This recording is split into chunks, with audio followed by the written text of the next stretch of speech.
It's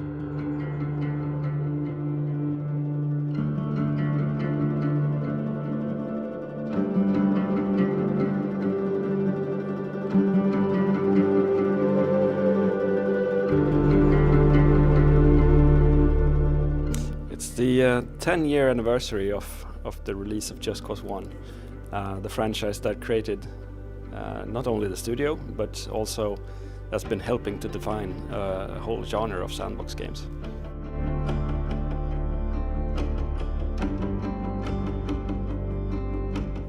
I don't remember really where we were at as a studio, and because I wasn't present at the studio at the day of the release. I was in San Francisco with our narrative director Odd Ahlgren, pitching new games actually, and I remember walking down the streets of San Francisco and passing by a whole wall of Just Cause 1 posters, which felt absolutely magic.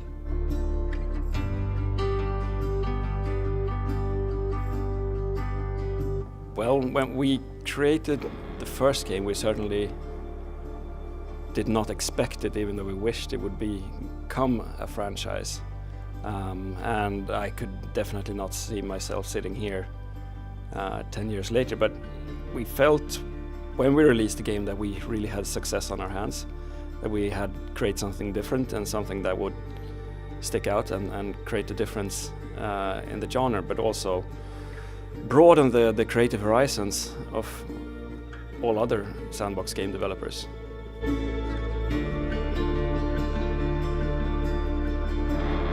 I have many favorite Just Cause moments, but and some of them are quite internal and only make sense for us here, the work at Avalanche. But I think the greatest moments of Just Cause has been created by our players that actually done things that we could never imagine could be done in our game.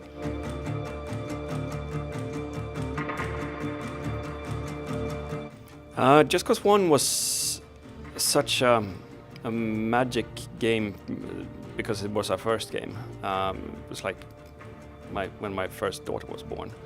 But it was fantastic because we pulled off something that most publishers and developers only thought Rockstar Games was capable of doing, and that was creating an open world game. With Just Cause 2, we took all the lessons that we learned from Just Cause 1 and just improved on them, and that's really when the genre took off, or the franchise took off, and really created a brand of its own.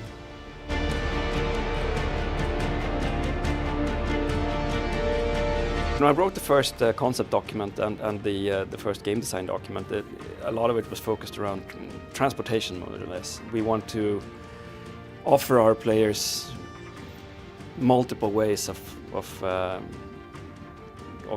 getting from A to B in the world. And then the grappling hook and parachute was an idea that came up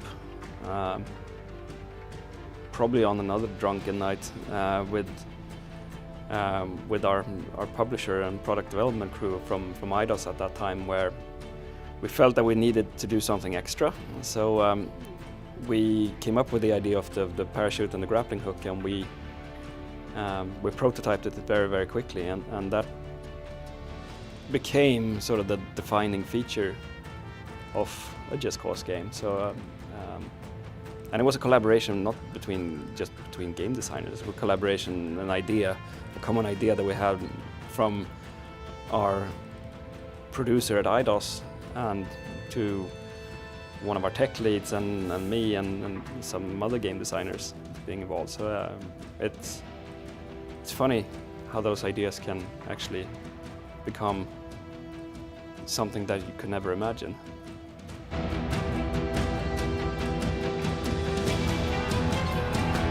Game Worlds has almost every time been kind of grounded in reality,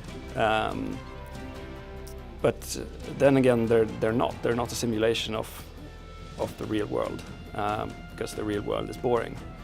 But when we created Sun Espirito, this was about the time when the Once Upon a Time in Mexico movie came out. So it was kind of trendy to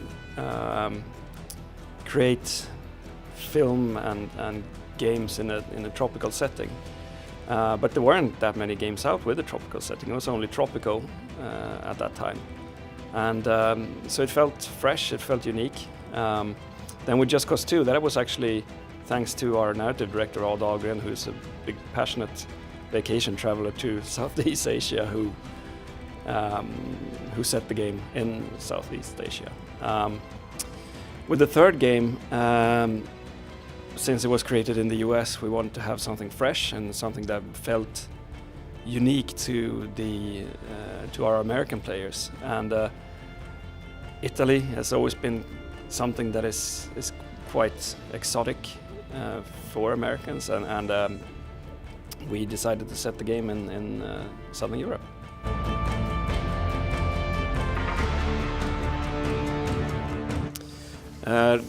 Rico was created in a bar on a napkin, and it wasn't really Rico that was created. It was more his actions that was created in that drunken drawing, where we wanted to illustrate a guy, our action hero, standing on the top of a car with a parachute, sort of waving behind him, and that was really how the game came about. Rico then grew from being more of a dude-like character with dreadlocks and tribal tattoos and camel pants to become a more slick and fresh action hero. And then he has evolved from kind of a silent type in the first game to a little bit more talkative in the third game. So we have got to know Rico more over the course of the 3 games.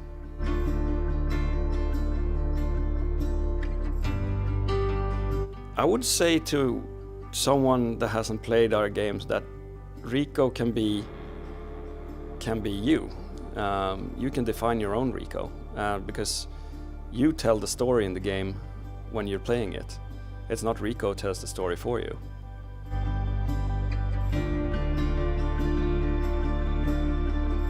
I play with Rico trying to create everything that I haven't seen in a game or a movie before, because that's fully possible in the Just Cause games.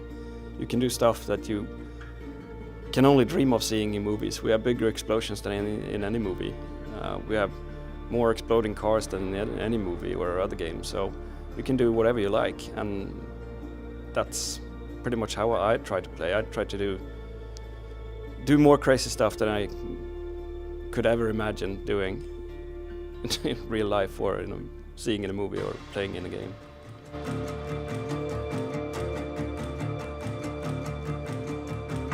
The grappling hook is probably the most important tool of the game.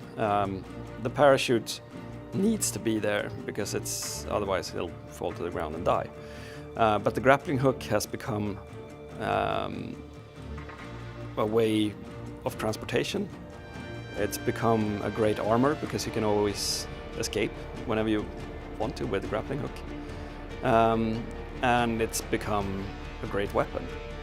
So it has really evolved from being something that you equipped Rico with in the first game to something that you use constantly throughout the game. Whether you are on a boat or on a bike or in a tuk-tuk or in mid-air, you always use the grappling hook because it's your, it is his right arm.